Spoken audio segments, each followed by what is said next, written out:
All right. Well, looks like we have a quorum here today. I'd like to thank everyone for joining today's HubCure's speaker series interview. You probably are expecting Vineet, who's interviewed and hosted the prior sessions. I am, however, not him. It's hard to fill his shoes, but I will be today's guest host for today's HubCure's event. My name is Alok Tayi. I'm the VP of Life Sciences at Ignite. We're a secure content platform focused on key global industries. I'm also the founder and co-host of a podcast called Biotech 2050 that focuses on the disruptions changing the biotech industry. I'm really excited to be a host for today's HubCure series. As you may know, HubCures is a recent speaker series that the Mass Technology Tech Transfer Center initiated. And the goal here is really to help chronicle some of the technologies and innovations that are being studied and developed here in the state of Massachusetts to tackle the issues that the pandemic and COVID-19 has created. I'll be stepping in for Vineet today and interviewing our guest. Before I go into our esteemed panel today, I'm going to focus on one initial topic that's related to an event called MALSI that MTTC will also be holding.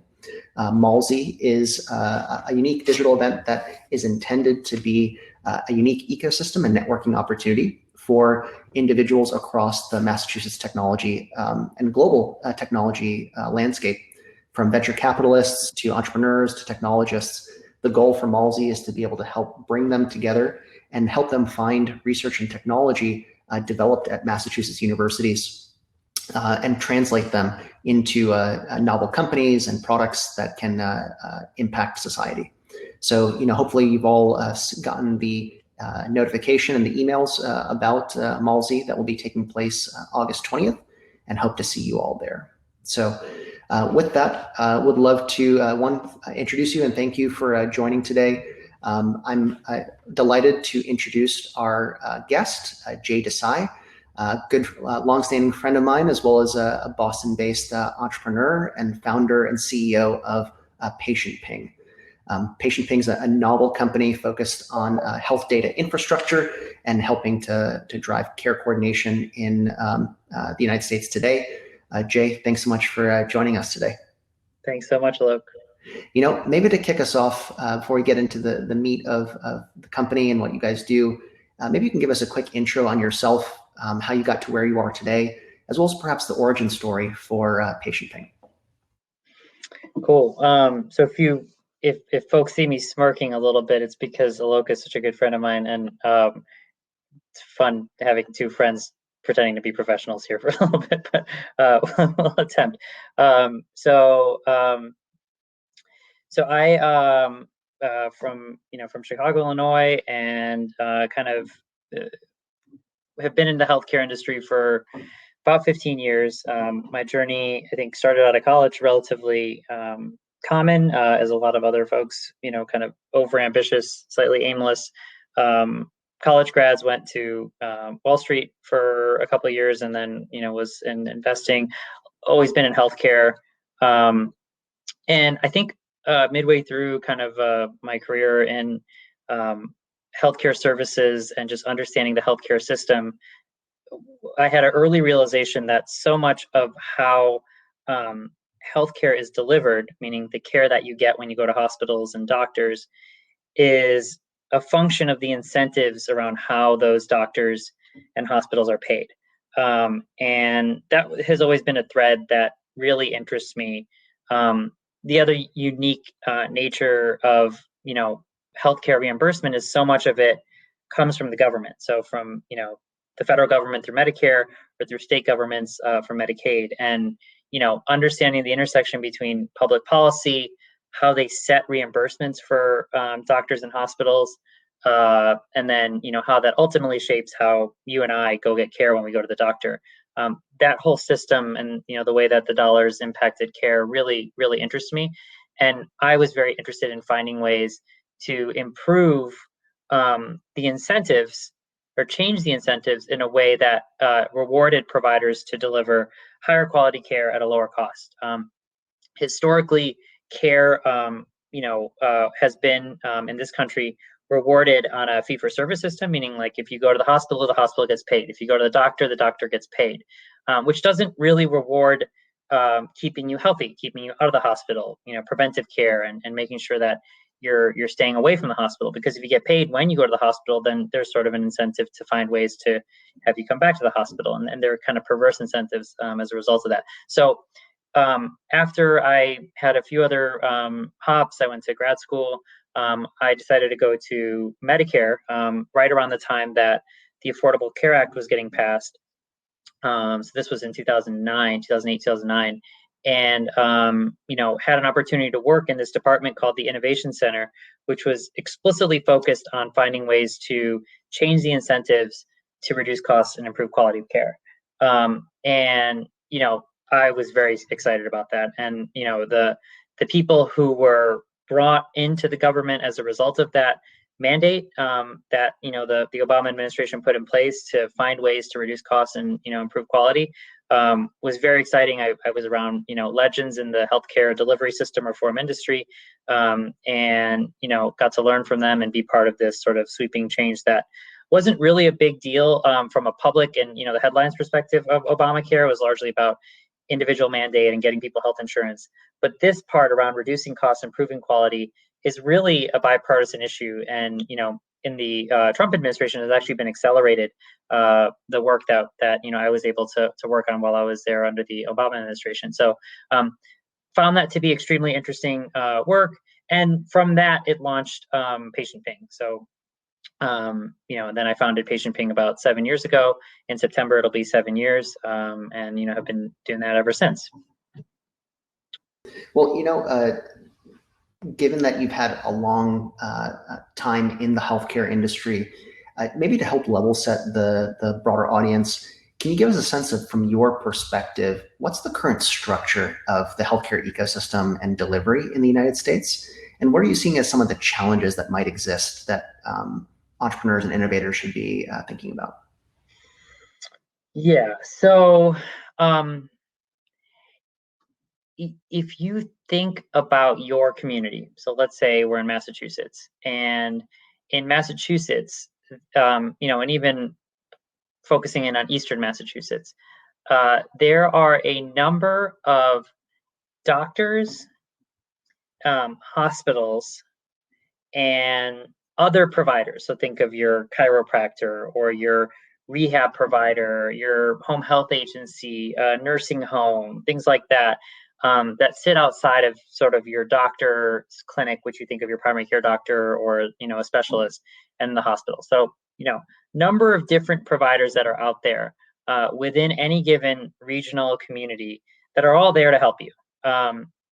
And there's a number of problems, with the way that system works to deliver high quality patient care. All of you know that, you go to the doctor, and it's one of the few industries where you don't get the bill for what you're about to do until after you've done it. And so you have no idea how much you're about to pay for the thing that you're about to get. So that's like, there's a whole problem around pricing transparency and, how much things cost and how the bill shows up afterwards and what your copay is. And, it's sort of a convoluted system, which can be very frustrating for patients.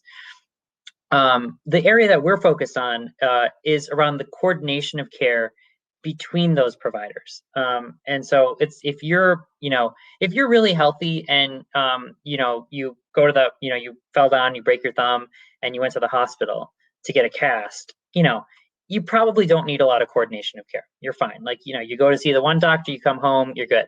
But, there is a lot of people out there who, are frail elderly, who have multiple comorbidities, have, very serious conditions like cancer.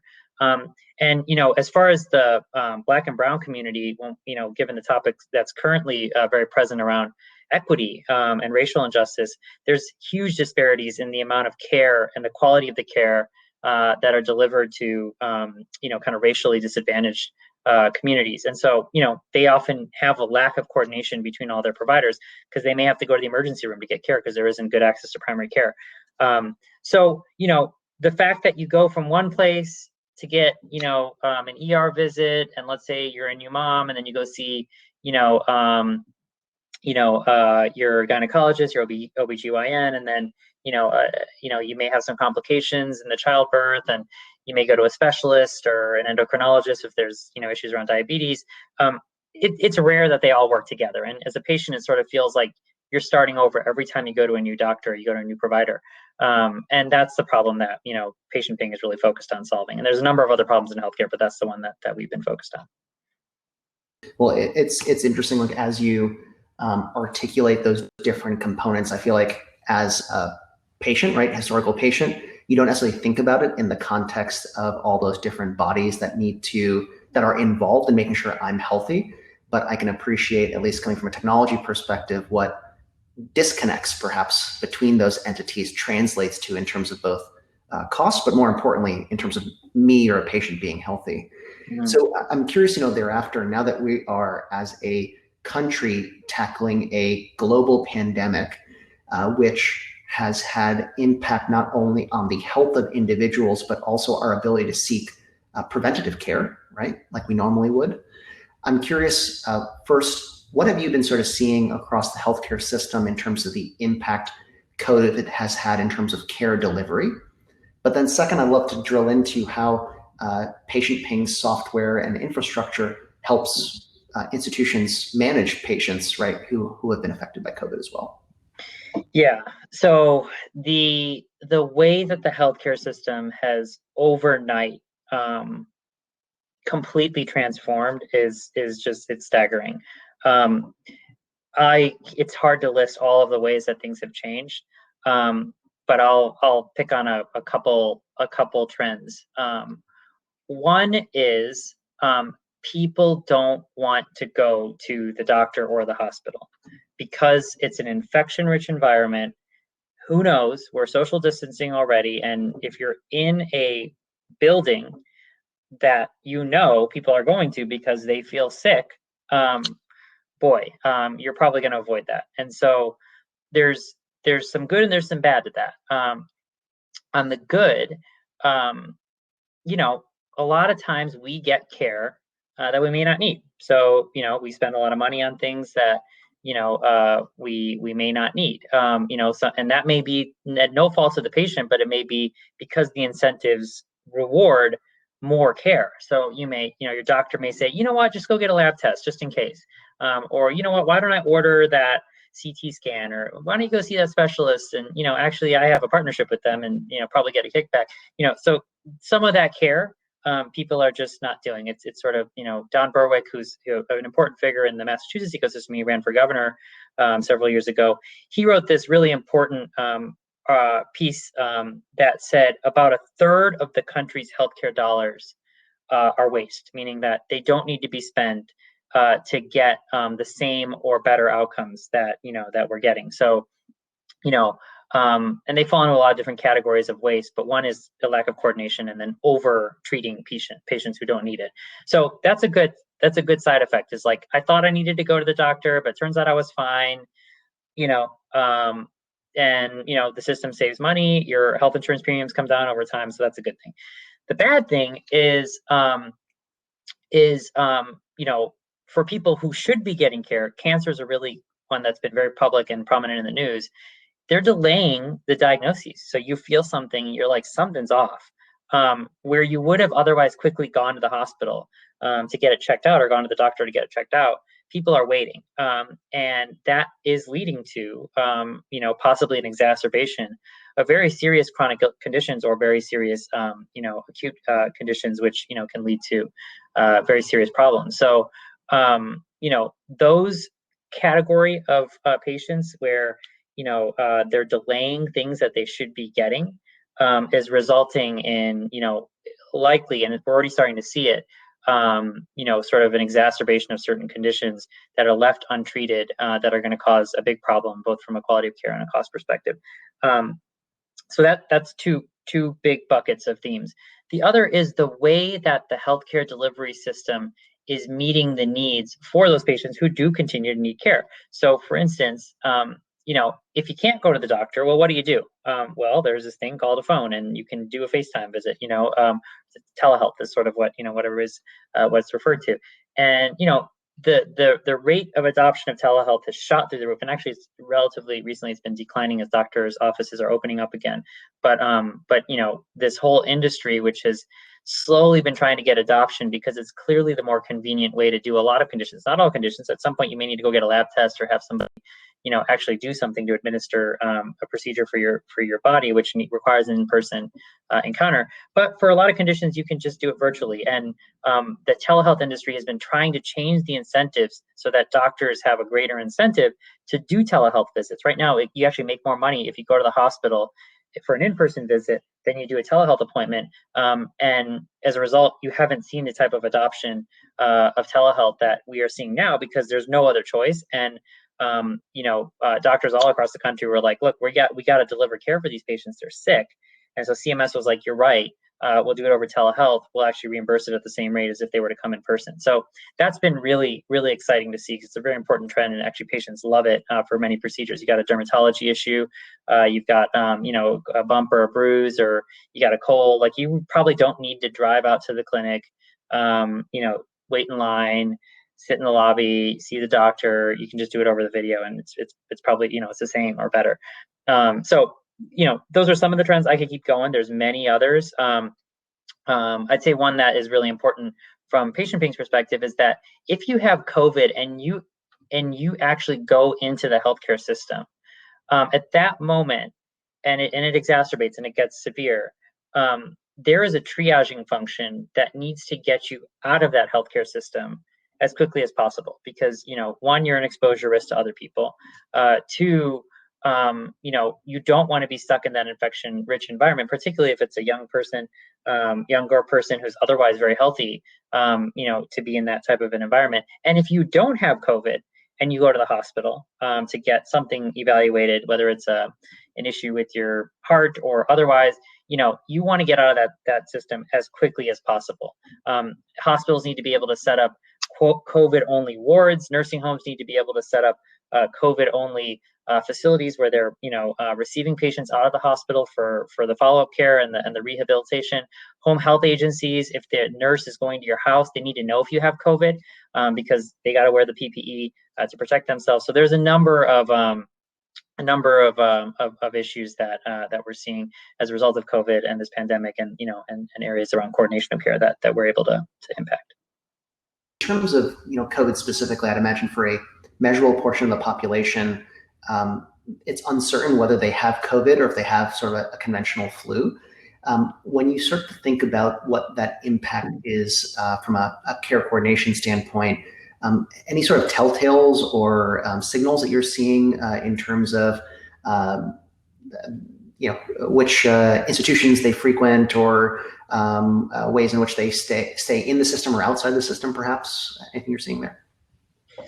Yeah. So we do have some data at our company to be able to track patients who are in the ER for flu-like conditions. They call them ILIs, influenza-like illnesses, I believe, or indications, influenza-like indications, I believe is what ILI stands for. So it's a series of diagnosis codes that are identified by the CDC that have an affiliation with COVID.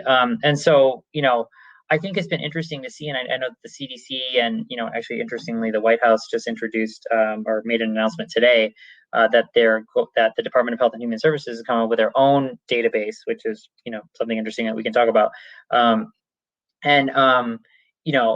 But patients showing up in the ER with flu-like symptoms is a really good leading indicator for eventually people who are going to die of COVID. Because, the first sign of them feeling sick, they're going to go to the emergency room, or, now there's more places that they can go to triage themselves as opposed to going to the emergency room. It's a little bit safer, but they're going to go to the emergency room. If there's a diagnosis, many of them will just be kind of flu. And I think we're going to see a pickup in patients because we're approaching flu season. So it'll get a little bit more confusing. But from there, they get tested. Once they get tested, they get diagnosed, and all that data gets reported once they get diagnosed, they kind of get, possibly go through to ICU. So then, and then there's a series of steps. How many patients are in ICUs, how many patients, vent capacity, and then, unfortunately, those who recover, fortunately, those who recover, or unfortunately, those who pass from the, from the diagnosis, or from the disease rather. And so, I think what we saw in our data, which is what the whole country has been seeing through, some of the public health reporting infrastructure, is that, there's been spikes, and, this is not news. Like there's a lot of data out there on, kind of what's been happening with trends, but we're seeing the same thing in our data. Yeah, very interesting. It begs the question, and this is something that came through in the chat box as well, which is in the context of coordination, obviously there's a role that every entity or node on the network has to play for a given patient. But there is also a question about meta responsibility, right? Do you think it's the patient who should have that sort of ultimate responsibility? And how do you think that relates to perhaps the role that the provider plays, or the payer in that certain scenario? That's a good question. I think it's a shared responsibility. I think as a patient, you kind of want to, patients, see, this is a funny thing. I think the most responsible, it's not a funny thing, this is a reality that's out there, is that people who are otherwise healthy, very conscientious, they've got logs of all their medical records, they know what medications they're on, it's all documented, so when they go from one place to the next, they can tell the doctor the full list of medications.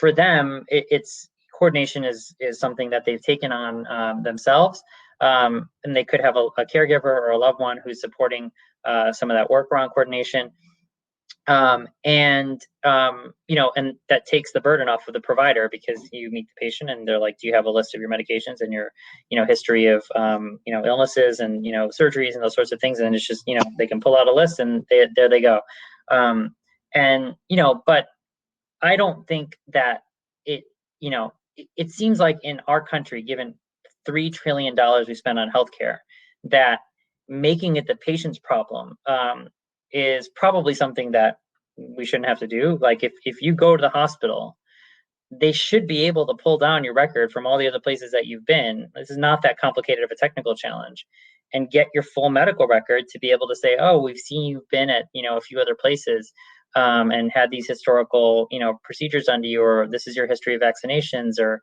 you haven't had a flu shot this year, or whatever kind of the list is. And then they could deliver a great experience for you, fill in any of the gaps in care that you haven't been able to meet, and for that year, to prevent something bad from happening. Again, it's not that complicated of a technical challenge, but it really is a political and and business issue where it hasn't been the case. So I don't think the patients should have the burden, and certainly not everybody has the capacity or the will or the resources to be able to manage all of the coordination work themselves. And as a result, I think the healthcare system should meet, particularly given how much we spend on it, it should be something that you should just expect from the healthcare system. Makes a lot of sense. And I imagine the same tools we might use to manage our finances perhaps could potentially be relevant in a health context, but don't exist and are non-intuitive, right, if they do. Right. So, now taking a step back and sort of looking at perhaps at a macro level, given that you shared some really interesting insights about how individual patients and the ecosystem is sort of handling that from a COVID perspective. If we now take a sort of zoom out view and look at the entire sort of population level, I'm curious what sort of insights or capabilities you start to see PatientPing and your data infrastructure enabling, given that you have a myriad of different nodes and states and providers sort of on the platform. Yeah. So this is super interesting. So, whenever we get data, the White House puts something that says, oh, COVID, infection rates are going down, or a state says, look at what we're doing in Massachusetts, how great we're doing, or infection rates have been coming down, and, our beds, we have plenty of capacity within our hospitals, and, here's the recovery rate versus here's the death rate, of patients with COVID symptoms. That infrastructure, believe it or not, is very manual and very, I'd say, like, analog. It's the way it works is hospitals are required to produce every single day a document that has, the number of patients who were infected, the number of, vents that they have that are available or used, their ICU beds, and a couple other data fields. They send that to their state, and the state usually, has a public health agency, at the state level, and that could be nested within their Health and Human Services. It could be elsewhere, but that goes to the state. And the way that the hospital sends the information to the state sometimes is automated. Sometimes it's a Excel spreadsheet that they send through. And, they kind of have somebody within their hospital produce this document. They send it on a daily basis, and it gets aggregated then at the state level. And then from the state, the infrastructure to go from state to federal government, it's sort of spotty. Like there may be some states that send all the data. There may be imperfect information, like because not all the hospitals are participating as regularly. So the federal government kind of uses whatever they can as sort of their best, the best data set to make these, pronouncements on kind of trends. And it's really a pretty, manual and, I'd say not very modern infrastructure given what technology options are out there today. Like this is not machine learning. This is not artificial intelligence. This is just like automated data entry. Yeah. It's like you're punching the information into your medical record. Now you got to go pull it out of there and put it into something and send it through, an email to repeat. Like it's insane that this isn't automated, and it should be automated. And for good reason it hasn't been automated, because like these sorts of things are never events. And so why invest the capital infrastructure into building this sort of like really robust infrastructure from a software perspective? But they got the job done, to be able to monitor flu and monitor things like swine flu or some of the other outbreaks that have happened in the past. So I think there's an opportunity to upgrade that. There's a lot of information that's already out there that's being produced in electronic medical records. It's being produced through other kind of data tools, out there, and you can sort of envision every time a patient shows up to the ER, boom, it goes all the way to the state government, to the federal government, if it's an influenza-like vaccine. Additionally, then they go from the hospital, they go to a nursing home, as like, or as have been reported in public statistics, is that 40% or something of the deaths related to COVID have been within nursing homes. These are horrific and terrible environments. It's just really, really sad to think about patients who are elderly, which is who this virus is attacking. And they're, the whole point of a nursing home is to not socially distance. It's to create a community for elderly folks to be able to have community supported by their care at, towards the later stages of their lives. And, infections move through like wildfire.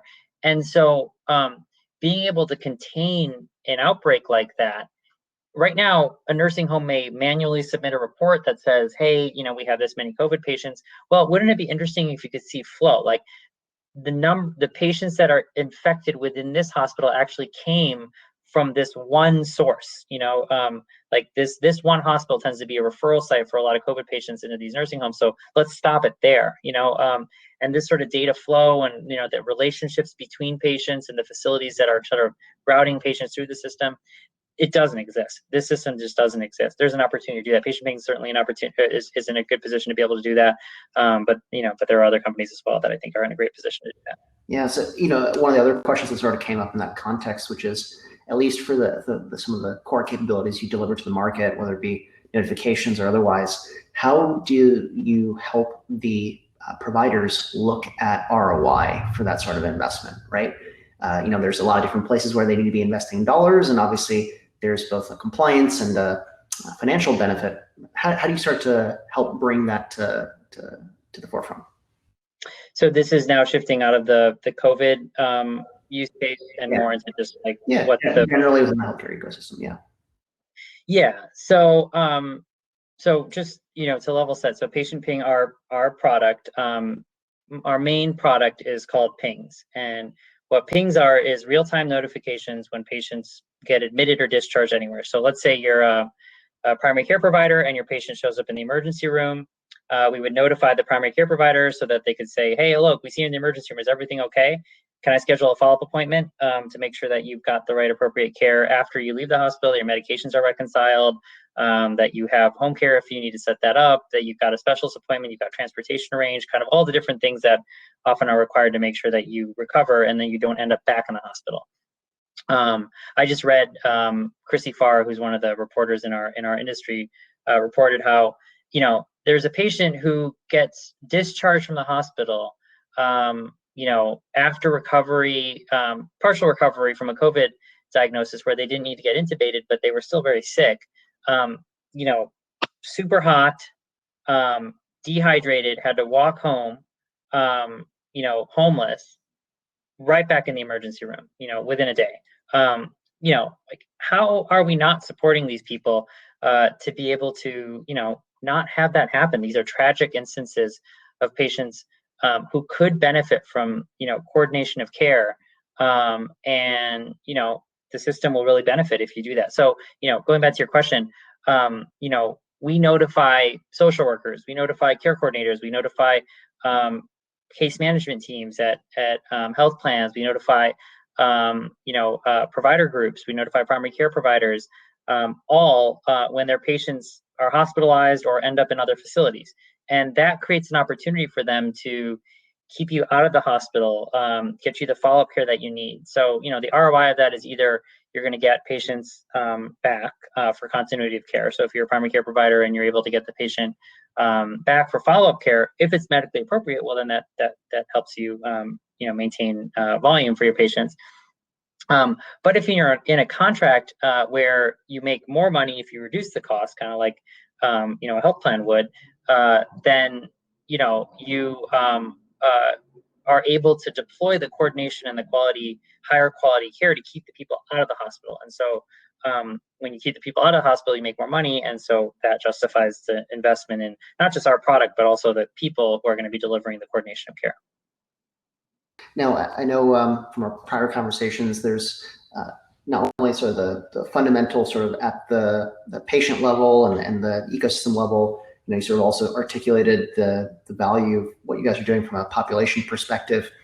I'm curious, as the government starts to get more involved in both remediation and treatment for COVID, as well as involvement in the healthcare system, what are some of the things that you think could be done at whether it be the federal or the state level to help improve either care coordination or the delivery of care in these environments? I mean, at the federal, I mean, I don't mean to get political, but I think we need a coordinated response. I think we need more leadership at the federal level to help direct the extent to which, certain protocols are adhered to, rules around reopening procedures, which they've offered some guidance around,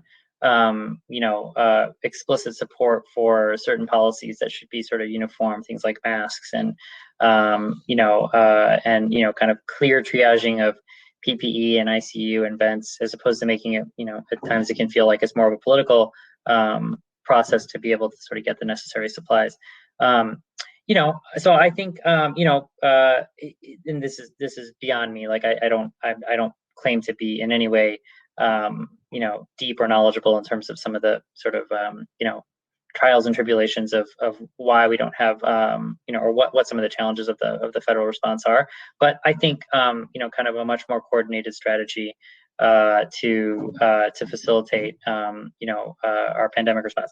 More generally, though, which is I think where you were going, I think that, the federal government recently did something truly extraordinary, which is they passed some of the most sweeping legislation around interoperability that the government, that this country has ever seen. So what do I mean by interoperability? Which, specifically what I mean is basically two things. One is, if I go from one doctor to the next, I want to be able to download my health record and take it to the next place. Right now, that's a giant pain in the butt to do. It's not super easy. It's not super intuitive. I want to be able to get it on my phone. Apple has a health application where you can put your medical record in there. Sometimes the hospitals won't participate with that application. They'll have their own native application. You can't get it all in one place. And, there's all these sort of really tight restrictions around being able to do that. And so the federal government was like, no more. If a patient wants access to their medical data, they should be able to get it anywhere. Every hospital should be required to share that information, no matter what, so that you can get access to your medical data. So interoperability between apps and those hospitals that have your data, for the purpose of patients being able to get access to their medical information, is now a mandate. It's a requirement. So hospitals are scrambling to make that possible. That's one really interesting part of it. The other thing is, hospitals and doctors should be able to coordinate really easily. Like if you go to the hospital and then you leave, you want your primary care doctor to know about that and then be able to work with your other doctors and follow up and do all the things that they need to do. And this information doesn't flow between hospitals. It's really frustrating for patients if they go get a second opinion, because they've got a new cancer diagnosis and they go from one oncologist to the next oncologist. They're sort of left on their own to do that. So the federal government has put some very specific pieces of legislation in place to make it required for hospitals to share this information with community providers, so that this data flows, and it's really exciting. And it happened the week before the pandemic, so it completely got overshadowed. And this really important piece of interoperability legislation, which is really starting to take shape, and the deadlines are starting to approach, is going to be really, really helpful for patients, particularly in an era of this pandemic. So I see how maybe having that sort of requirement in place could have perhaps have helped us tackle sort of the pandemic perhaps even more readily, right? Yeah. Had hospitals and the health system already been before. Yeah, and the very senior leaders at HHS have been very public about that, and so it's hard to force people to do something, hospitals to do something when you're dealing with a major crisis, but they're not talking about the gap. Yeah, and I'm curious, given that you guys have some interesting visibility into sort of where patients go, the nucleus perhaps of where these issues exist, especially from a COVID perspective.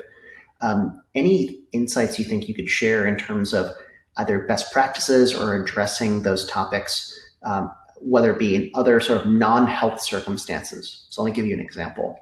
One of the questions that came up, for example, is you mentioned that 40% plus, I believe, of deaths related to COVID happened in nursing facilities, right, with the elderly.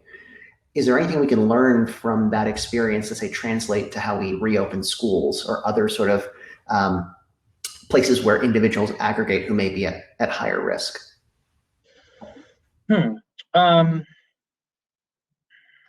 Well, this is a separate point, but kind of related, which is, we are doing a lot to understand and build processes to manage and optimize the health of patients who have this disease.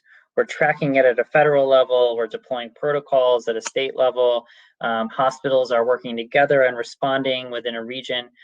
And that's for COVID. But why not do this for congestive heart failure or lung failure? Or, in our country, believe it or not, we have a tragic number of cases of maternal mortality. So people who are delivering babies and then dying, it's really very sad. Our maternal mortality rates sometimes are, on par with some of the most challenged countries across the globe. So I think some of the learnings that we're getting from COVID on how to handle our response to diseases can be applied to other disease categories. So I think that's one. Again, I don't think that's specific to your question, but I don't know the answer to that question in a lot of detail. I think it seems like nursing homes are doing this thing where it's like COVID over here, non-COVID over here. Like they're very effectively and very clearly triaging people, and I think that we can probably learn from that. In restaurants, as an example, right? COVID over here, non-COVID over here. Somebody who's already been infected got the antibodies over here, non-COVID over here. Right now, we're just sort of like not necessarily being that explicit about how how we're triaging customers. It's probably the same thing's going to have to apply in schools. Child of COVID, over here. Child of COVID parents, no, non-COVID parents over here. I think really, really clear protocols around how people are interacting with other people. Certainly until we have a vaccine. I think some hospitals, even during their internal triaging processes, are being really clear about somebody if they have COVID. So like placards, signs, and so you could see identification cards for people, as part of their, they have cards that are certified possibly by a state or federal government that says, I have antibodies, or I've been vaccinated, or I still am COVID negative, just to make sure it's clear, where you're at, on the risk level. Right now, we're sort of leaving it up to people to sort of self-report, but I think you can be a lot more prescriptive, possibly, if that feels like politically sort of tractable within the state that that you may take. Yeah, interesting. So I know we're getting close to the end of the hour here. Maybe to close out on a positive note, I'm curious, what is the one thing you look forward to, right, when it comes to all the negativity that might be out there, right, in terms of cost, care, COVID? What's the one thing that makes you really excited and makes you really optimistic about the healthcare ecosystem in the coming, say, 10 years? I mean, my reflexive response was the people, when I was where I thought you were going with it, which is, this industry, is just filled with people who want to make a difference. It's one of the few, truly mission driven. When I was at the federal government in Medicare, it was the first time I was in a government agency. And as much as people knock on the federal government, it's filled with people who are truly just there for the mission. And there's something wonderful about not having to worry about anything other than doing the right thing for people as you're sort of every single moment. So I would say that's one area that I get optimistic about, is that I have a strong belief in the will of optimistic and positive change makers that are out there, and the healthcare industry is just filled with them. That's one. And two, I mean, the amount of analytical and intellectual horsepower and resources that are being put against this crisis, and coordination and collaboration between life sciences companies, between hospitals, between states, between countries, it's rare that you have something that a rural village in Japan is dealing with in the same way somebody in New York City is dealing with. And I think what it's doing is actually pulling together people in a way that hopefully we can carry forward for other problems, because this is not the first one, and maybe this is just a trial run for climate change. So those are I think those are some of them. I'm sure there's more. I'd be curious to hear. I don't know, what do you think? Well, it's a great question.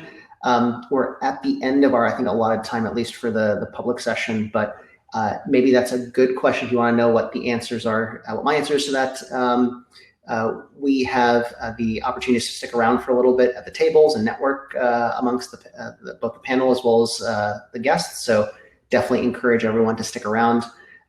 Jay, would love to thank you for joining us today for this interview. I think it's quite illuminating to hear both your entrepreneurial journey as well as the role that PatientPing is playing in tackling some of the healthcare challenges we see today. So thank you very much, and thank you to the audience as well for attending. We'll hopefully see you all both at the next HubCures speaker event, as well as at Malsey, which is on August 20th. I think you all should have hopefully some info on that in your email earlier today. So with that, thank you very much. Thank you. Thank you, everybody.